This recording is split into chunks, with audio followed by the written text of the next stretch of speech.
Hey everyone, happy Monday.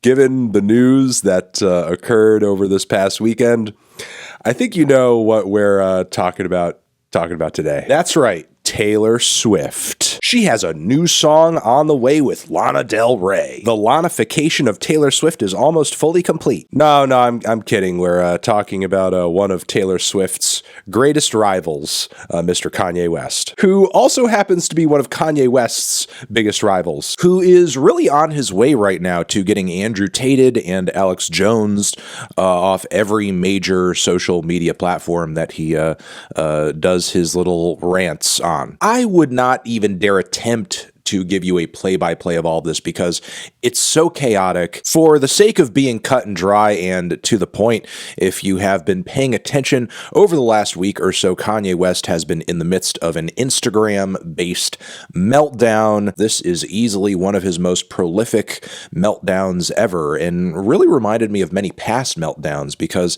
it seemed to recall a lot of previous topics and names that he's been at odds with in the past. He's going at people in fashion, in music, in big tech. He's calling people out. He's clapping back at anyone who dare speak his name. The final stop of this Instagram meltdown was with Puff Daddy, or P. Diddy, who I guess was having a bit of a word against Kanye West. And Kanye came out publicly and was not happy about that and made a connection to people of the Jewish faith, having put Puff up to telling him to be quiet, silencing him, so on and so forth. You are treading into very unsafe and bigoted waters on that one. And yeah, that was enough for Kanye to essentially be locked out of his Instagram account because, yeah, you're kind of spreading some very conspiratorial bigotry there. So, of course, Kanye took no time at all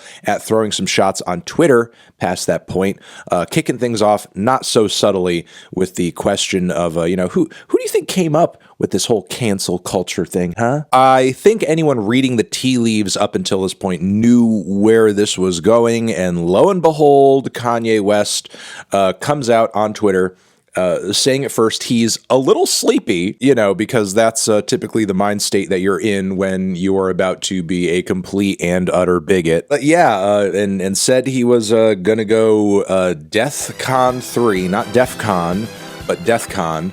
And there are many out there theorizing that he didn't know whether DEFCON 1 or 5 was the worst one, so he just kind of split the diff and just landed right there in the middle. Either way, sad to say, yes, he was referring to DEFCON, not some kind of cool death metal-based conference that happens in Florida every year, which if there's been 3, I'm going to the 4th. But in all seriousness, Kanye said he was going DEFCON on a marginalized group of people that already receives quite a bit of hate and violence as it is.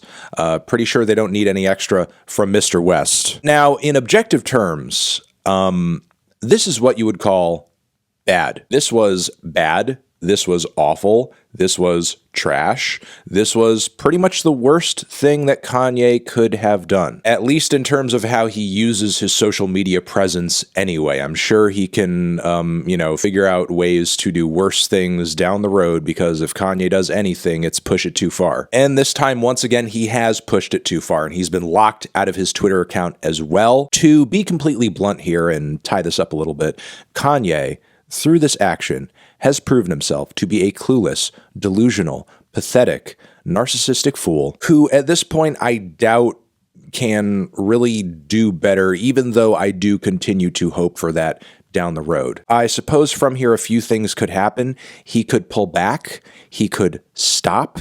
He could cease and desist.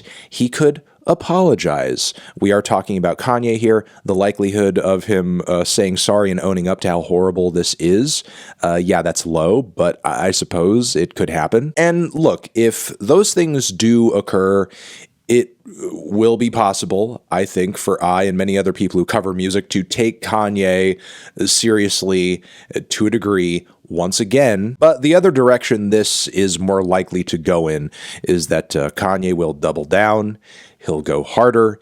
He'll get louder in some way, form, or fashion. He could end up on some kind of crazy right-wing social media platform that will be happy to have him go on there and say all sorts of crazy shit about various marginalized groups of people. And if that is the choice he does eventually make, yeah, it's going to be damn near impossible to want to have anything to do with what Kanye West is doing, talk about it, cover it. This tweet, this move on Kanye's part was gross, was horrible, was disgusting, was beyond the pale, is worse than anything he's put out on social media before. This is a new fucking low. If Kanye does continue to get worse and push things further, do not forget.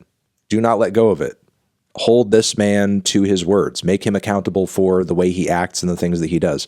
I know that we have a bad history of doing that up until this point, but like when we're talking about people's lives being at risk because he wants to play it fast and loose with threats and racist language, yeah, that's crossing a line, a really bad, a really big line. I don't think anything else needs to be said. There you have it. Over here next to my head, another video that you can check out. Hit that up or the link to subscribe to the channel. Kanye West, massive disappointment.